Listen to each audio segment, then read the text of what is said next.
Welcome, Tale Tellers. Today's episode is a short, creepy story with a great message. Don't attack old people. Simple. Even if they're creepy. Especially if they're creepy. Today's episode is by Sarstastic, and it was a joy to narrate. Speaking of joy, my fans. That's right, time for shoutouts. Troy Shaw, thank you so much for your awesome support, buddy. I'm always checking to see if he's commented on a skip in my audio. Don't tell him, but I'm always tempted to put a fake one in. Cheers, buddy. Arkin brother, you're just fantastic. Thank you so much for the likes, overall channel support, and awesome stories.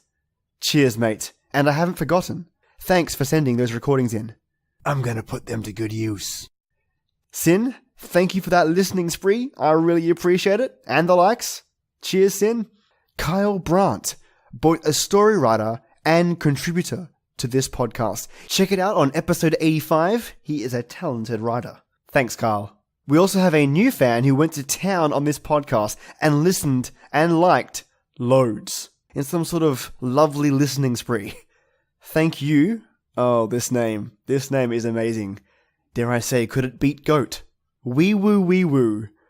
Now, I swear, people are just getting me to say these names now. Thank you so much. I really appreciate it. Also, 3 more people have added iTunes reviews to this channel, and I am stoked. Seriously, this is so nice of you. In all of iTunes glory, though, I can't tell who it was that left it. I can if someone leaves a written review, but I can't see it even if they give me a 5 out of 5, which I am really, really grateful for. So thank you to those mysterious heroes. So let me know if you are one of those mysterious heroes and shoot me an email so I can thank you in this podcast. Okay, Tale Tellers, it's Friday. Relax. Sit back with your coffee, tea, hot chocolate, beer, some kind of beverage. Treat yourself. You've survived another week. And now that the hard work is all over, enjoy a tale to chill the bone. Let's get creepy. The Hookahari Man. Your author, Sarstastic. In the tiny little town of Babblebrook lived an elderly man known as the Hookahari Man. He was a quirky old chap, overly sweet, but a bit gruff at times, and extremely opinionated. His plump belly was bursting with the highest quality of jams and sweets, and he'd scoff if anyone offered him anything less. He lived alone in a quaint little shack, with exquisite blue flowers surrounding it. The townfolk didn't know too much about his history, but he had been there for at least as long as some of the older citizens. He could be seen ambling around town with his intricately painted walking stick. The bright colors swirled around in a haphazard yet intentional manner. He called it his Hookahari stick.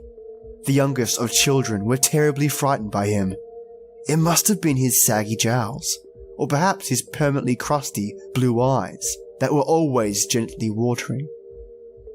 Most likely, it was because he'd slowly approach them with a purposeful underbite and say, "Huff, puff, huff, puff," while raising the stick. He'd quietly chuckle as he watched them race off towards the safety of their homes. A few of the bigger boys in town couldn't take it any longer. While the Hookahari Man was on one of his leisurely walks, they attacked him with slingshots and wrestled him to the ground. He watched in sheer agony as the biggest boy lifted the vibrant walking stick and brought it down forcefully on his knee. When little Charlie Goff didn't make it to the dinner table that night, the town grew concerned. 2 days later, Annabelle Porter never got off her school bus. Other children began to blame the Hookahari Man, accusing him of getting revenge from the older boys splintering his stick.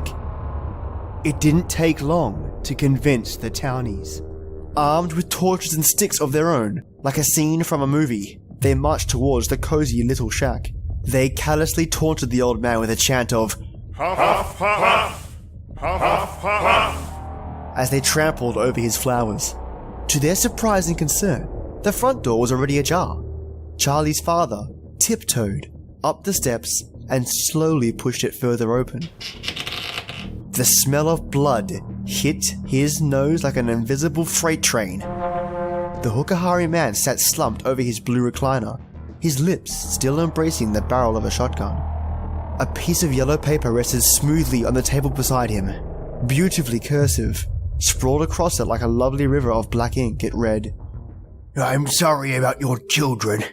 It was not me. Though this scene, I am sure, looks like an admission of guilt. Rather, it's one of grief. That stick was more important and powerful than you'll ever know. The children will still go missing, as they are no longer protected. Those who feast on them will now have easy pickings. Hold your babies tight. Blessings, Shep." Huff puff! Mates, what an awesome story. I loved reading this one, and I can't help feel a pang of sadness for the old man. Seriously, kids can be cruel, right? In this case, kids can destroy the safety of an entire town, right? Yeah, respect your elders, otherwise their untimely death will unleash horrors into your world. Okay, maybe that's too far. Either way, thank you so much for listening, and thank you, Sarstastic, for your story, The Hookahari Man. A special thank you to you, the listener. I read these stories out just for you. And if you can support this channel in one way, share it. That's it. Find someone that you really like. Send me to them via podcast, and let me distract them with 90 episodes of horror for free, and working their way up to being writing masters. And you awesome fans make it happen. So thank you. One more thing. Send me your personal stories. People do every now and then, and I love it. It's my favorite thing to see in my inbox.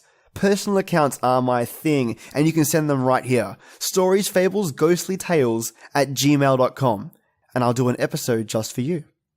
Okay, tale tellers, it's that time. This is the place where stories live, and you tale tellers come to listen. Enjoy your day or night, and join me every weekday for our creepy tradition. And as always, till next time.